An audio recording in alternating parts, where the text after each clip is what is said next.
diberkati oleh kebenaran firman.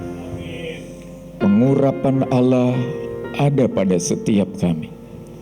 Hamba-Mu yang menyampaikan, jemaat-Mu yang menerima kebenaran ini. Kami semuanya diberkati oleh Tuhan lewat pemberitaan ini. Demi nama Yesus kami berdoa. Amin. Haleluya.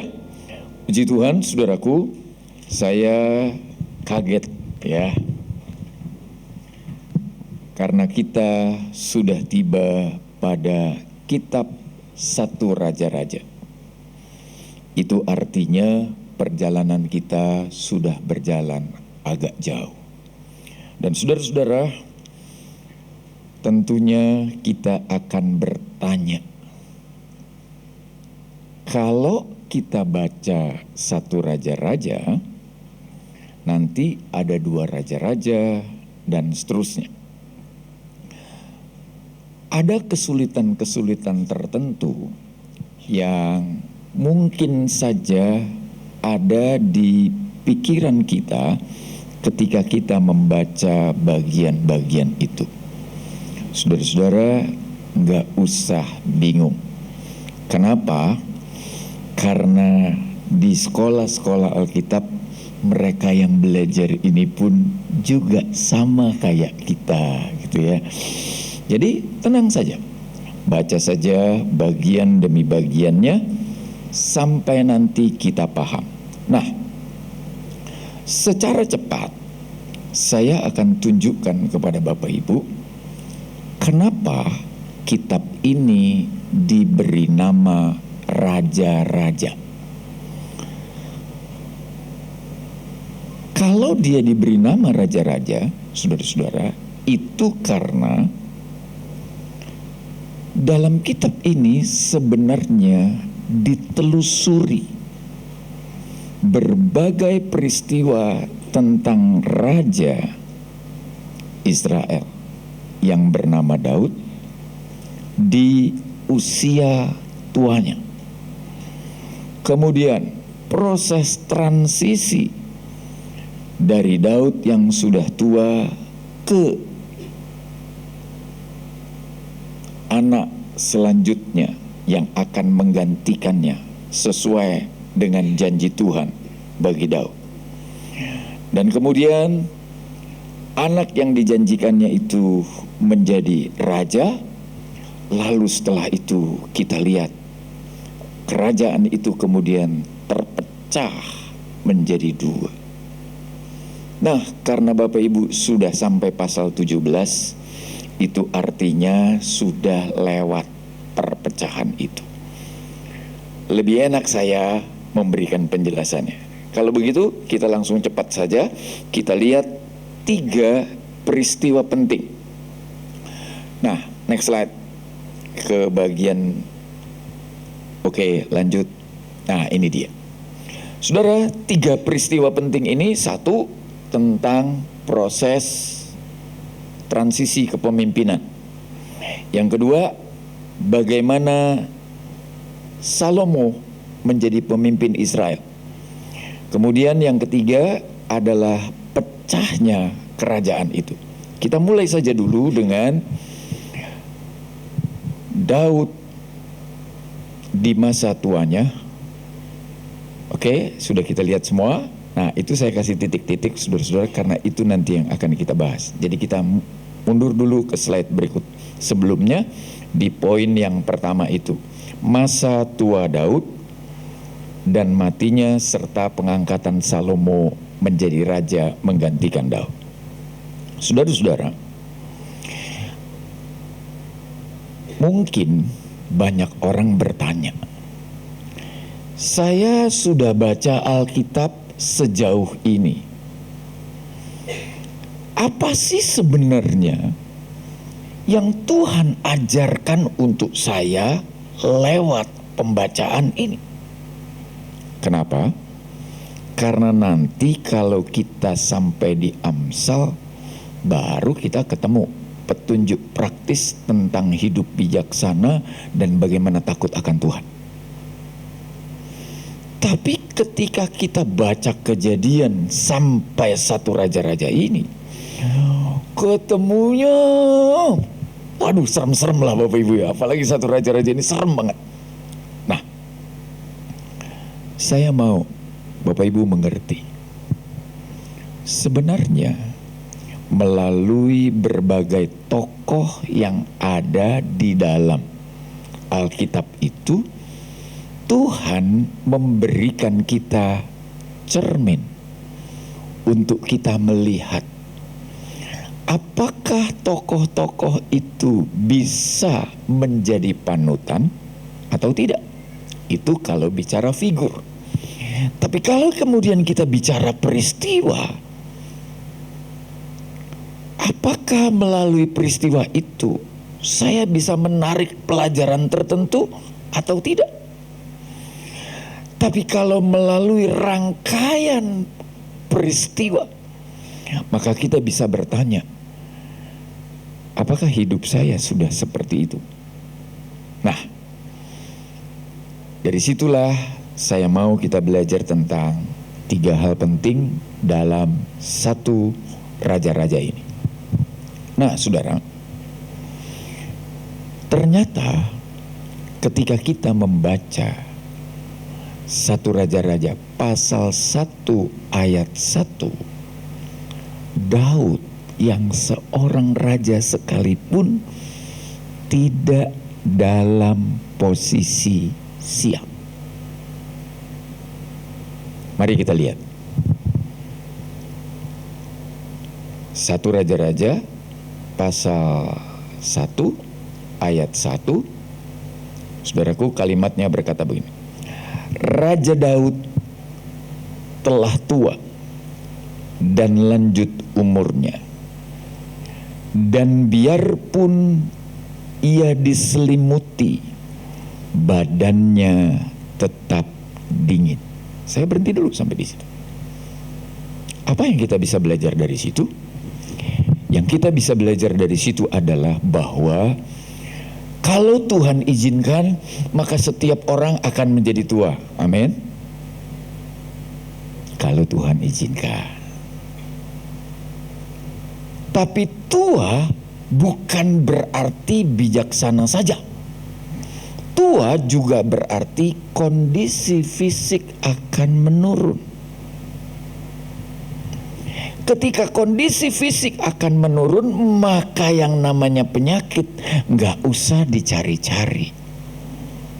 Dia akan datang dengan sukarela, bahkan kalau perlu stay di situ. Badan kita sudah kayak bumbu dapur, ya kan? Ada gula di situ, ya kan, itu ya. Ada segala macam lah di situ ya. Udah numpuk tuh di situ tuh. Belum lagi jangan makan ini, jangan makan itu, jangan. Waduh. Sudah lihat, Daud telah tua dan lanjut umurnya. Bayangkan saudara, seorang raja, dia tidak berkuasa untuk mengatasi kelemahan fisik. Nah, kebetulan tahun depan saya sudah pensiun sebagai dosen, saudara-saudara. Karena usianya sudah 65. Nggak usah disuruh, nanti by sistem nama saya akan hilang dari pangkalan data dikti. Jam 00 persis di ulang tahun saya, hilang namanya, saudara-saudara. Itu by sistem akan seperti itu. Nah, pertanyaannya adalah, apa yang kita sudah siapkan ketika kita sudah tua? Nah, ini penting, saudara. Tidak sekedar bagaimana melakukan regenerasi kepemimpinan, oke, itu hal baik kalau kita bisa. Tidak sekedar bagaimana kita mewariskan apa yang kita punya ke anak-anak kita. Tidak sekedar mewariskan nilai-nilai, mewariskan iman bahkan ke anak kita. Tidak sekedar itu. Tapi anak-anak kita, orang-orang di sekitar kita juga pengen nonton. Bapak gua kalau udah tua jadi apa dia? Kebetulan di sini sudah banyak yang seumuran sama saya lah. Jadi kita bisa berbagi, saudara-saudara.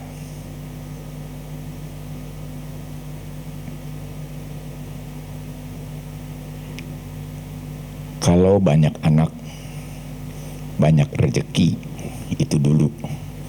Banyak anak, banyak yang bisa ngurus. Kata siapa? Anak mau ngurus orang tua itu harus punya 3 syarat. Syarat yang pertama, anaknya mau. Nah, saudara-saudara boleh ngomong tuh sekarang sama anak-anak. Ntar kalau gue udah tua, lu mau ngurus gue? Ya kan? Kalau dia udah, maaf nih, dia udah BAB di situ, makan di situ, semuanya di situ. Anaknya masih bilang, "Papi, I miss you."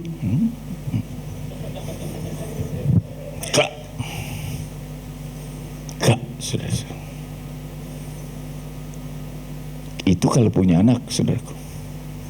Jadi syaratnya harus anaknya mau. Yang kedua, ternyata mau saja tidak cukup. Butuh satu lagi, mapan. Nah ini kan dia. Nanti si papinya, si maminya minta ini. Ada saja permintaannya, saudara-saudara, yang kalau nggak dipenuhi, wow, serasa dunia mau kiamat, saudara-saudara. Itu belum lagi kalau orang tuanya dari dulu suka begini, saudara-saudara. Begitu tua dia tambah begini, saudara. Udah loncer, nggak ada lagi yang bisa ngerem.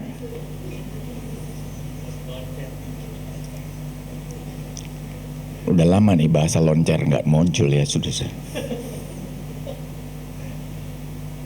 Tapi punya anak mau ngurus, punya anak mapan, belum tentu juga, saudara-saudara.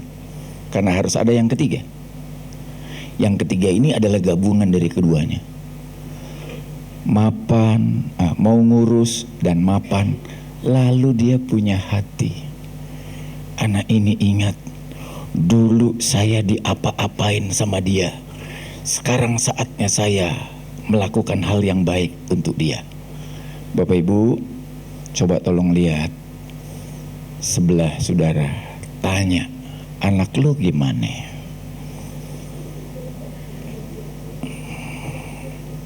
Dah?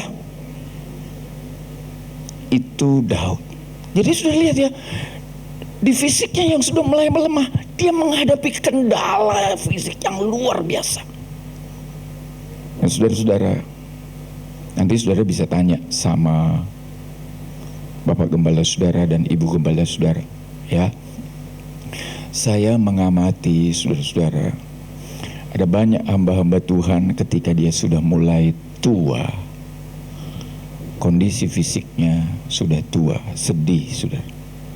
Satu kali saya harus mengadakan ibadah perkabungan karena ada yang meninggal jemaat. Saya pergi, saudara-saudara, tiba-tiba istri saya tahan saya. Saya bilang, kenapa sih orang mau jalan cepet-cepet, ini udah jam. Dia tahan, saudara. Sabar. Lihat sampingnya. Saya lihat sudah. Ada gembala yang sudah begini jalannya, saudara. Saya niruin kalau nggak pantas, maaf ya. Belum, nggak mau juga kayak gitu soalnya. Lalu istri saya bilang, Pak, Bapak yang namanya ini ya? Dia bilang, iya. Kok ibu bisa tahu saya? Anak bapak teman saya. Oh, ngobrol lah mereka. Saya perhatiin aja, saudara. Sambil dalam hati saya mikir, gembala sudah jalan dengan kaki sebelah, masih juga ada di rumah duka.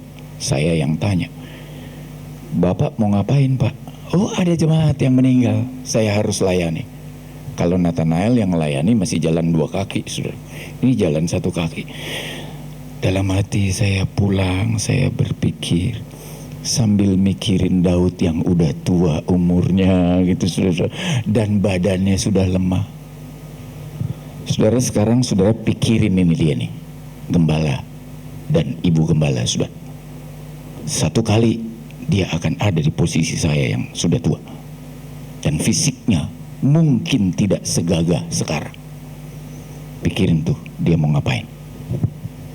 Oke, lewat. Nah, dalam proses ini, saudara-saudara, kita kembali ke slide yang tadi. Ternyata problemnya bukan cuma Daud menjadi tua. Problemnya adalah di usia tuanya Daud menghadapi intrik-intrik yang mengerikan. Dari siapa? Dari anaknya sendiri yang kepengen jadi raja. Bahkan sudah memproklamirkan dirinya sebagai raja pengganti Daud. Gak peduli imam, gak peduli aturan, gak peduli tata krama, pokoknya lantik saya jadi raja. Kalau kita mau jujur, maka bukankah ini dalam tanda kutip kegagalan Daud? Karena prosesi pengalihan generasi tidak berjalan mulus. Sampai akhirnya Nabi Nathan ikut ambil bagian.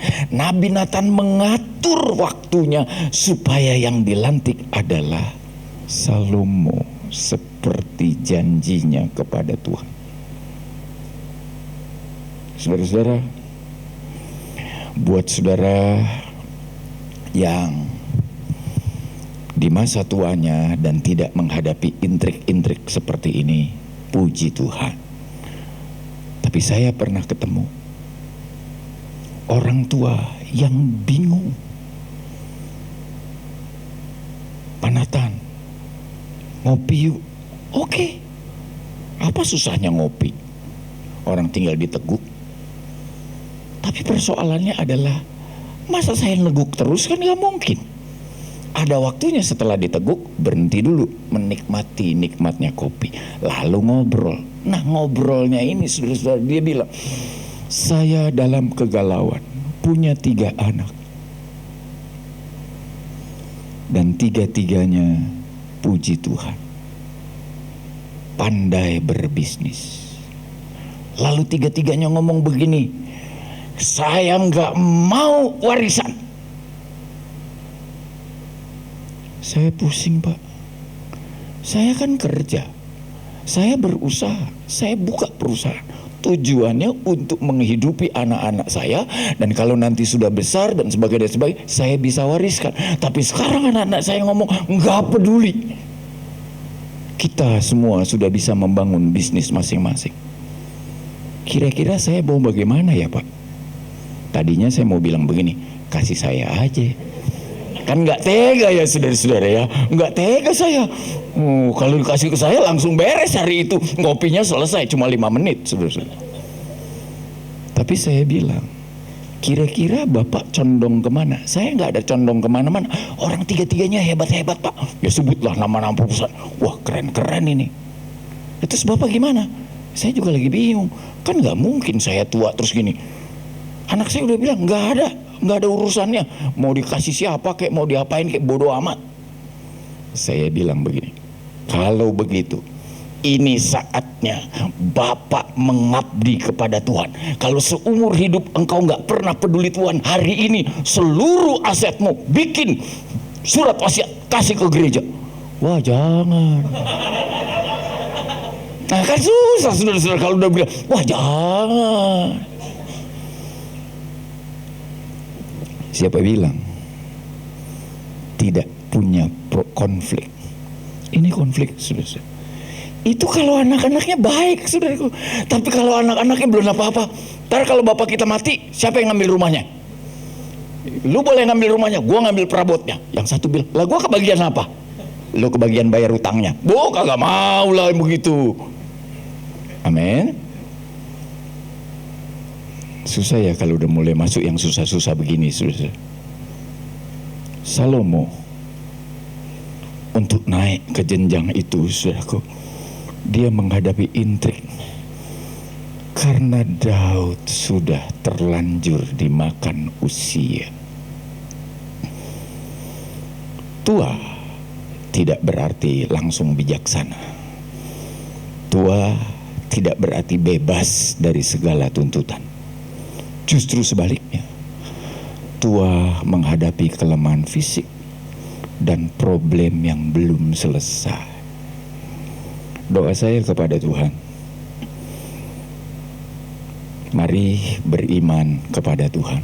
Sampai masa tuamu, Tuhan tetap menggendong engkau. Itu artinya dari sekarang tolong disiapin, ya. Jadi oma yang saya kuburkan kemarin itu, saya bilang begini, wih, bagus banget bajunya, bagus banget perlengkapannya. Cucunya tarik, saya bilang, jangan ngomong di situ, ngomong di sini.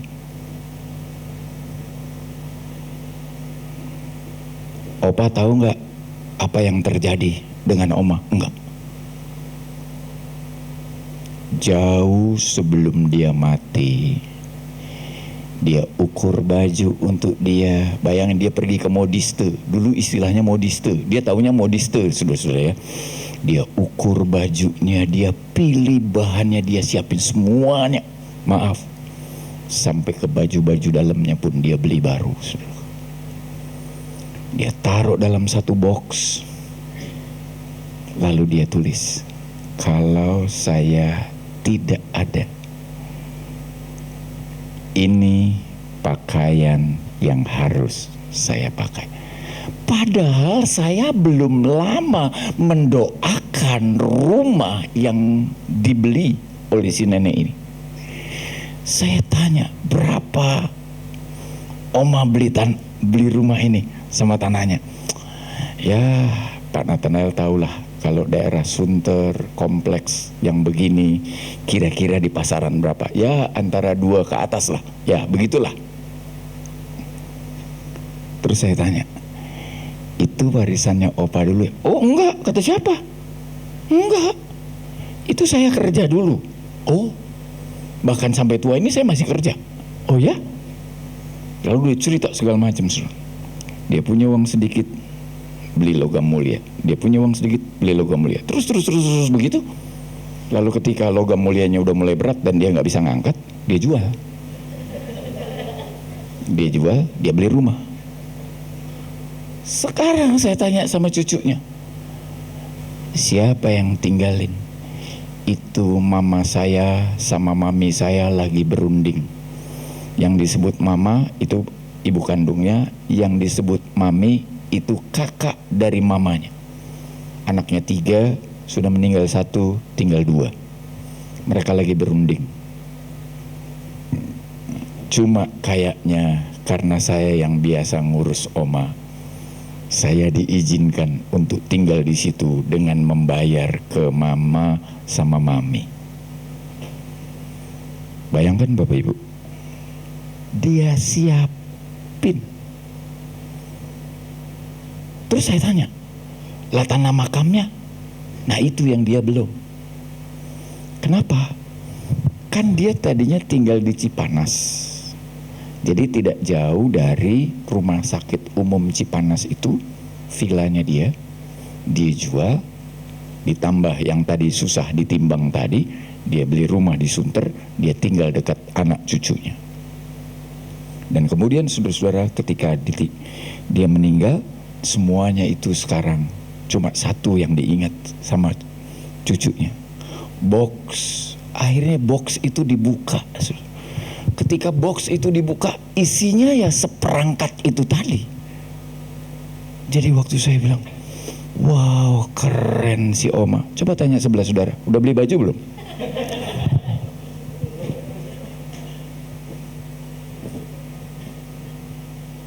Oke, lewat ya. Yang kedua sekarang. Nah saudara-saudara, di bagian yang kedua ini adalah pemerintahan Salomo dan hasil-hasil usahanya dari pasal 3 sampai pasal 11. Hal yang istimewa itu adalah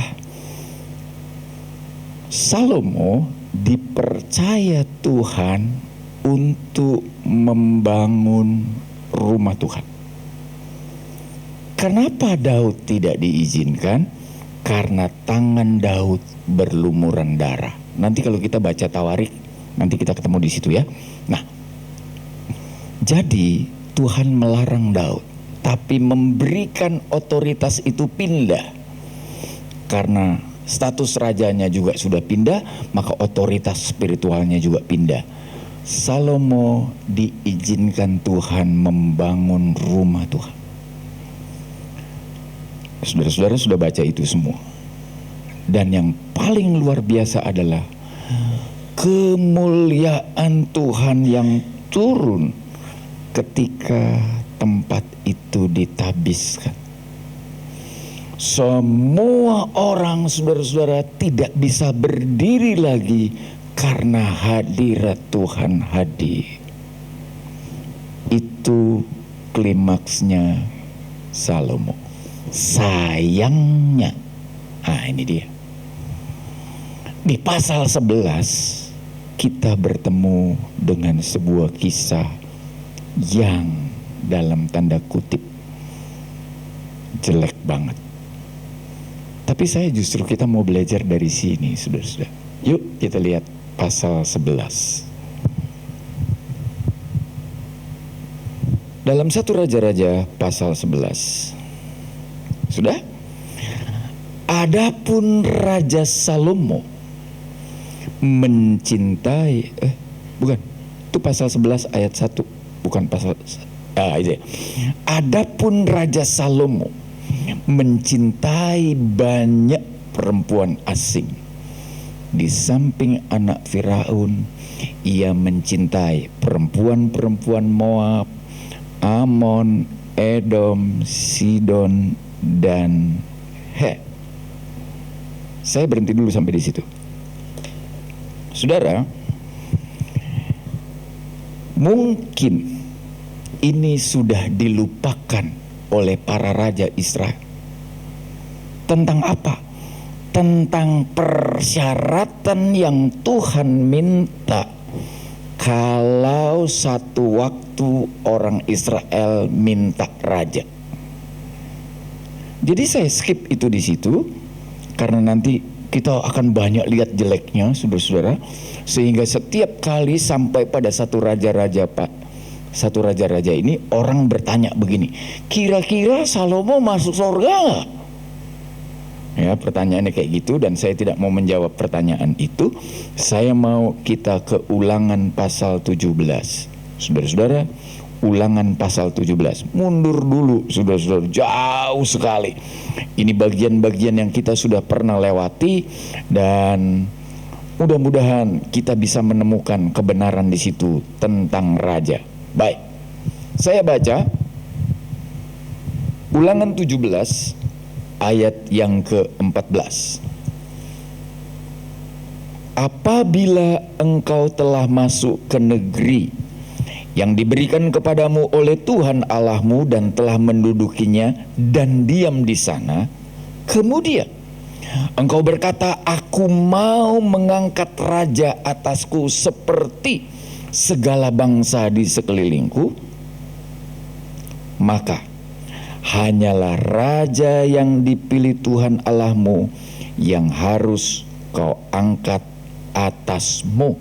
Supaya cepat kita lompat ke ayat 17. Nanti saudara bisa baca lagi ya, kalau kemarin sudah lewat ini. Yuk, ayat 17. Juga janganlah ia mempunyai banyak istri, supaya hatinya jangan menyimpang. Dah. Itu perintah Tuhan. Tapi kemudian di tengah-tengah puncak kejayaannya, 1 Raja-Raja pasal 11 ayat 1 berkata, Salomo mencintai banyak. Saudara-saudara, saya agak sulit menerjemahkan banyak karena nanti di belakangnya ada jumlahnya, saudara-saudara, dan itu waduh, nggak masuk akal untuk orang zaman sekarang. Sudah, ia mencintai perempuan-perempuan Moab, Amon, Edom, Sidon, dan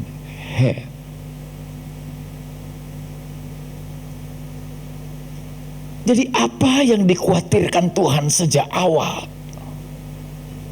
Kenapa nggak boleh terlalu banyak istri? Supaya hatinya jangan menyimpang. Daud sudah pernah melakukan kesalahan. Dan ibunya Salomo adalah orang yang kena masalah dengan Daud. Lalu sekarang Salomo mengulang kesalahan bapaknya dengan lebih dahsyat. Saudara-saudara kan suka bilang lebih dahsyat, lebih dahsyat. Ini kayak gitu, saudara. Lebih dahsyat ya dari bapaknya. Kalau bapaknya kan cuma puluhan, dia bukan ratusan lagi, saudara. Hampir 1000 istri dengan gundik. Buset. Saya hitung-hitung, saudara. Kalau setahun itu 360 hari dibagi 1000, maka jumlahnya satu orang hanya kebagian tidur 3 tahun sekali. Buset. Apa yang terjadi setelah itu? Stop sampai di situ supaya kita tidak melantur. Kita kembali ke jalan yang benar. Nah, ini dia, saudara-saudara ya. Yuk kita lihat lagi. Masih di 1 Raja-Raja pasal 11, oke. Ayat yang kedua. Ya, ayat yang kedua. Padahal tentang bangsa-bangsa itu Tuhan telah berfirman kepada orang Israel. Janganlah kamu bergaul dengan mereka, dan mereka pun janganlah bergaul dengan kamu. Sebab sesungguhnya mereka akan mencondongkan hatimu kepada Allah-Allah mereka. Maksudnya bergaul ini begini, saudara. Kalau sekedar berkenalan, sekedar komunikasi, hidup bertetangga nggak apa-apa. Tapi jangan sampai lebih intens ke hal-hal yang lain. Apalagi sampai masuk ke persoalan rohani. Waduh, ini bahaya. Hati Salomo telah terpaut dengan mereka, dengan yang namanya cinta. Jadi lagunya begini, sudah. Cinta, oh, cinta. Abis nyanyi jatuh, gerubrak begitu, saudara. Itu Salomo. Ayat 3.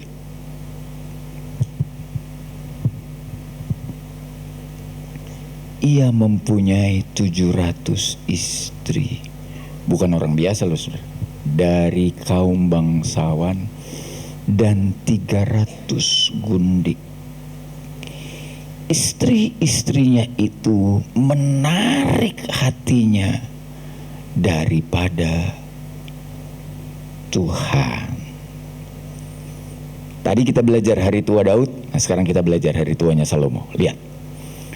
Sebab pada waktu Salomo sudah tua. Nah, ini dia penyakit, saudara-saudara. Istri-istrinya itu mencondongkan hatinya kepada Allah lain, sehingga ia berbuat tidak dengan sepenuh hati, terpaut kepada Tuhan seperti Allahnya Daud ayahnya. Sudah? Saya sudah aja sampai di situ ya, nggak usah lagi, saudara-saudara. Nggak tega saya. Saudara bisa bacalah itu bagian-bagian. Dan saudara, yang paling menyedihkan itu adalah Salomo kemudian, saudara-saudara, membangun. Apa yang dibangun? Tempat-tempat penyembahan dari iman istrinya. Jadi kalau ada 700 istri, maka di Yerusalem ada 700 tempat penyembahan berhala. Kebayangkan, saudara-saudara, berapa sih luasnya Yerusalem pada waktu itu? Lalu kalau tiap satu istri, kemudian ada 700 istri. Tidakkah itu berarti di seluruh Yerusalem dipenuhi dengan tempat penyembahan berhala? Kontras. Di pasal sebelumnya dia membangun bait Allah dengan kemuliaan Tuhan yang luar biasa turun pada waktu pentabisan, sehingga tidak ada seorang pun yang bisa berdiri di hadirat Tuhan. Tapi di pasal berikutnya, saudara-saudara, kita membaca bait Allah di Yerusalem itu ditelan oleh tempat-tempat penyembahan berhala. Hal kedua yang saya mau kita belajar hari ini adalah, saudara-saudara, tidak selamanya nasihat Tuhan yang kelihatannya sederhana itu bisa dilupakan. Ya, Alkitab berkata, kalau nanti kamu punya raja, tolong ingatkan raja itu jangan terlalu banyak istri. Itu artinya Tuhan sudah mentoleransi. Kejadian pasal 2 ayat 24 dan 25. Perkawinan monogami sudah ditoleransi oleh Tuhan demi seorang raja Israel, sehingga dimungkinkan kasus poligami. Tapi sayangnya, saudara, orang ketika dia sudah terjebak di situ, lupa dia. Nah, itu sebabnya ketika Salomo masih muda, dia menulis kitab Kidung Agung, saudara-saudara. Jadi kitab Kidung Agung itu seperti satu episode bagian dari kisah cintanya Salomo. Tapi ketika dia sudah dewasa, dia menjadi raja yang sangat berpengaruh, mulailah dia menulis Amsal. Ketika dia menulis Amsal, di situ dia memberikan tip and tricks bagaimana hidup bijak dan berkenan kepada Tuhan. Nanti ketika dia sudah mulai menjadi tua dan hatinya hampir lenyap dengan perempuan-perempuan itu, maka dia menulis, segala sesuatu adalah sia-sia. Sia-sia adalah sia-sia. Capek kan?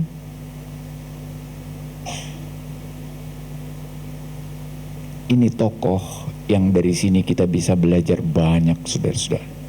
Doa saya kepada Tuhan, kita tidak sekedar membaca, kita tidak sekedar tahu peristiwanya, kita tidak sekedar tahu rangkaian kisah yang terjadi, tapi dari situ kita mengambil satu nilai, dari situ kita mengambil satu kebenaran. Firman itu ya dan amin. Ketika kita tidak melakukannya, maka disitulah berurutan terus apa yang menjadi dalam tanda kutip penghukuman Tuhan akan terus terjadi. Oke, stop. Kita pindah sekarang ke bagian yang ketiga. Nah, pada bagian yang ketiga ini, saudara-saudara, masih ada 10 menit. Mudah-mudahan cukup ya. Pada bagian yang ketiga ini, saudara-saudara, saya akan mengajak saudara untuk melihat lebih dulu di pasal 11 tentang matinya Salomo. Oke? Pasal 11 ayat 41 berkata, selebihnya dari riwayat Salomo dan segala yang dilakukannya dan hikmatnya, bukankah semuanya itu tertulis dalam kitab riwayat Salomo? Lamanya Salomo memerintah di Yerusalem atas seluruh Israel ialah 40 tahun. Kemudian Salomo mendapat perhentian bersama-sama dengan nenek moyangnya. Ia dikuburkan di kota Daud ayahnya.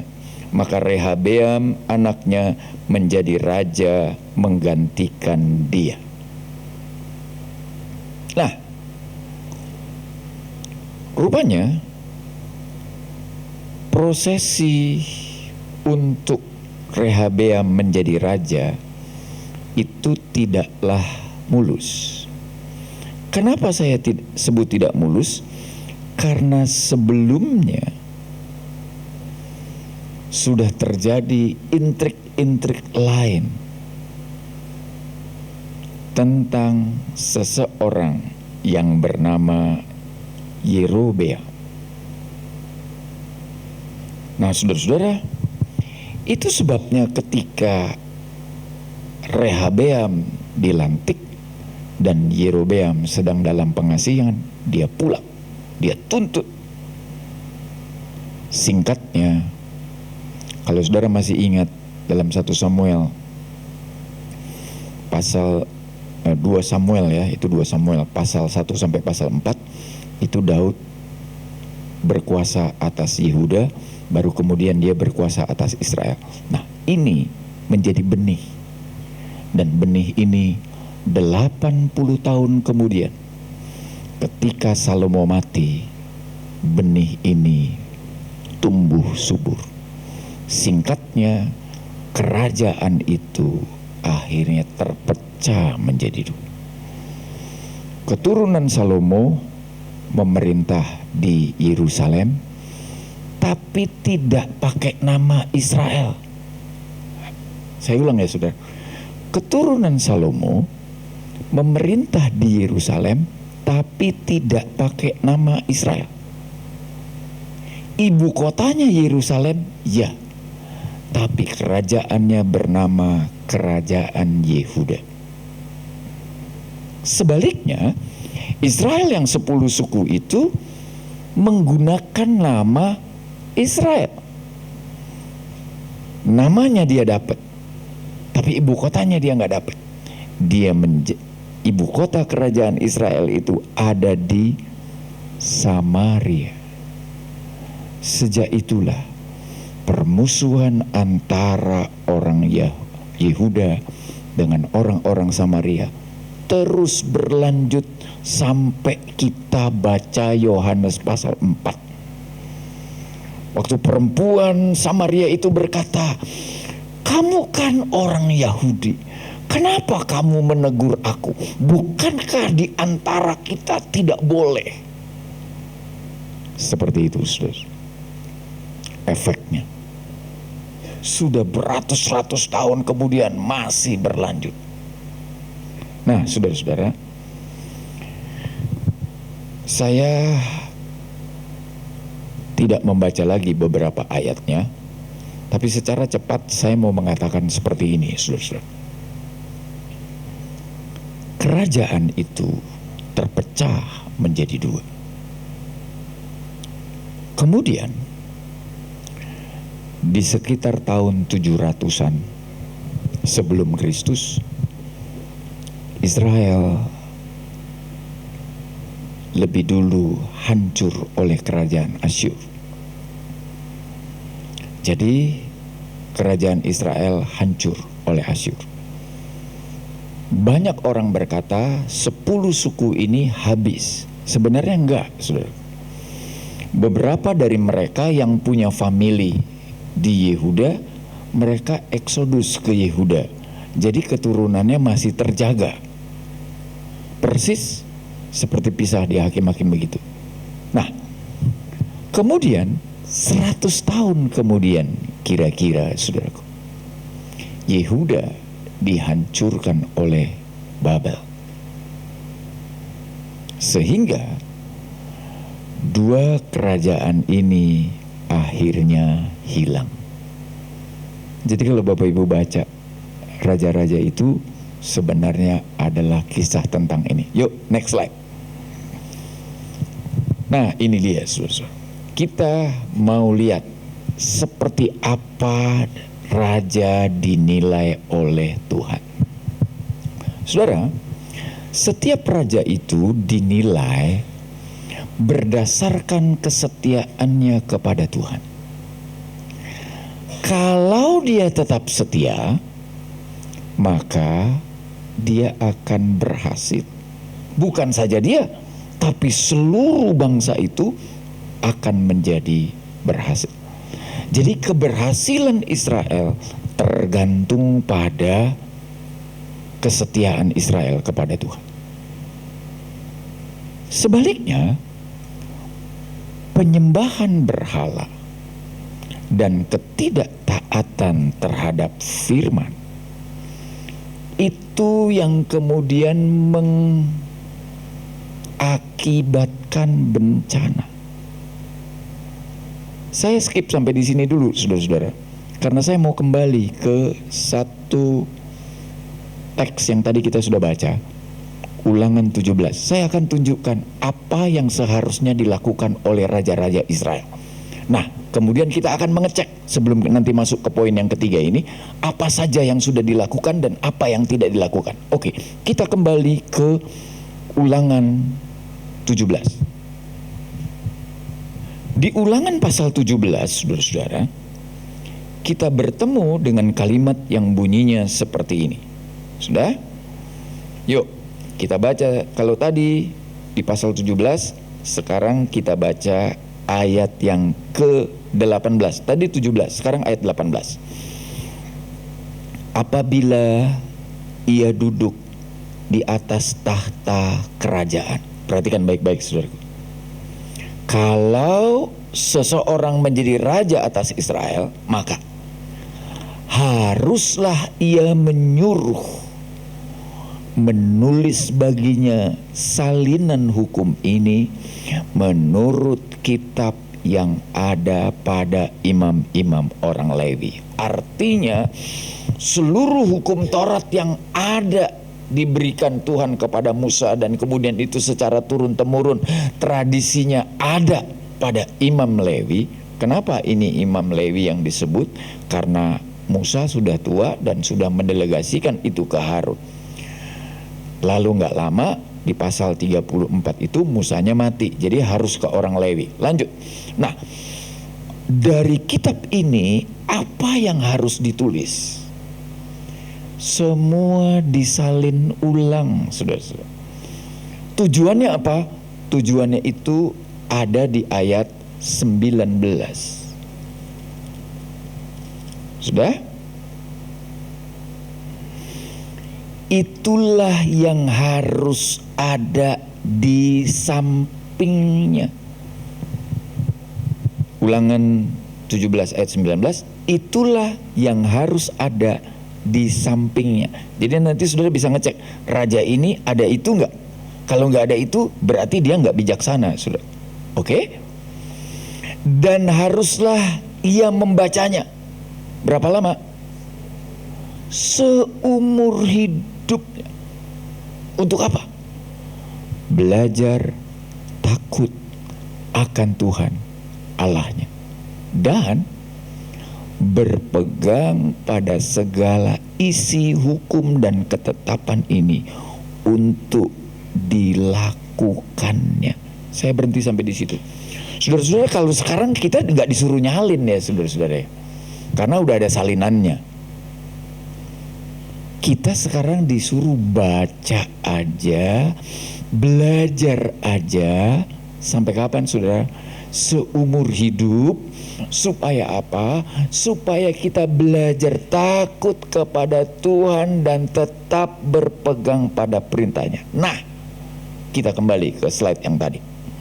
Di slide itu saya tulis penyembahan berhala dan ketidaktaatan terhadap hukum yang ditulis dan harus dipelajari tadi, itu kemudian mengakibatkan bencana. Sudah? Raja-raja Israel di utara semuanya gagal. Kenapa? Karena tidak membuat salinan, tidak membaca, tidak belajar. Jadi dia memimpin kerajaan itu sakarpe dewe, gitu ya saudara, sesuka hatinya. Enggak lagi berdasarkan hukum itu, tapi suka-sukanya. Makanya kan ada lagu tuh, suka-sukamu Tuhan, suka-sukamu Tuhan. Kalau Tuhan suruh nungging, repot loh. Atau Tuhan suruh saudara tiarap terus, repot. Saya bilang sama istri saya, jangan sering-sering dinyanyiin deh, bahaya. Kenapa? Kalau Tuhan suka-sukanya Tuhan, terus Tuhan kasih kasus seperti Ayub, masih mau bilang suka-sukamu Tuhan. Tunggu dulu, kalau udah kasus Ayub bisa teriak lu, nggak suka-suka Tuhan lagi, malah teriak Tuhan kenapa begini. Raja-raja di kerajaan Israel itu lupa, karena itu semuanya gagal. Jadi nanti kalau sudah di pasal 17, 18 dan seterusnya, lihat, kalau dia raja Israel, pasti dia gagal karena dia nggak lakukan ini. Sebaliknya, di kerajaan Yehuda di sebelah selatan, ada yang gagal, ada juga yang tidak. Karena itu nanti kita bisa ketemu dengan Yosia dan seterusnya tentang bagaimana mereka takut kepada Tuhan. Oke, terakhir. Nah, ini dia kesimpulannya. Saudara, saya harus bikin kesimpulan yang sedih nih, saudara-saudara. Kesimpulannya adalah kisah dalam satu raja-raja itu isinya apa sih? Isinya tentang hilangnya kerajaan. Hilang, yang dibentuk dengan susah payah, dibangun, dijaga, dipelihara dengan darah para pahlawan dan tentaranya yang sudah ikut berperang. Hilang. Kenapa? Salomo mungkin orang yang paling bijaksana. Ya, dia mungkin orang yang paling bijaksana. Tapi dia kemudian jatuh di mana, saudaraku? Dalam kebodohan dan ketidaktaatan. Akhirnya sebuah kerajaan hilang. Tapi teman saya, dia agak melo, saudara-saudara. Ya, waktu kita diskusi mendalam tentang ini, dia agak melo. Dia bilang begini, Pak Nathan, saya tidak suka dengan kesimpulannya Pak Nathan. Kenapa? Tidak realistis. Tidak realistis. Di mana tidak realistisnya? Salomo tidak pernah jadi orang bodoh, Pak. Dia tetap orang bijaksana sampai akhir hidupnya. Ya cuma kan bodoh kalau orang bijaksana begitu. Bukan itu penyebabnya. Terus penyebabnya adalah cinta. Salomo sudah dibutakan dengan cinta. Jadilah dia buta karena cinta. Jadi kalau ada sekarang orang bucin, itu belum seberapa, karena Salomo dibutakan dengan cinta. Oke. Nah, saudara-saudara, setelah kematiannya, kerajaannya dibagi dua. Udah. Sampai di situ. Mudah-mudahan yang anak muda, Anda tidak dibutakan oleh cinta. Ya kan? Baper boleh, jangan bucin. Bucin boleh, jangan baper. Apa gimana lagi ya? Pokoknya dua-duanya gitu dah. Yuk kita berdiri sekarang. Oke ya, selesai sudah kita belajar satu raja-raja. Terima kasih, Tuhan memberkati kita. Saya mau mengajak saudara mau menyanyi sebuah pujian ini. Engkau ada bersamaku di setiap musim hidupku.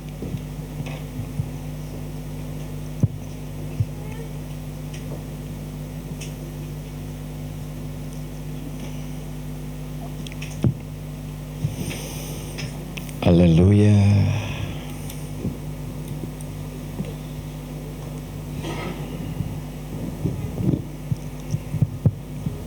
Terima kasih Tuhan.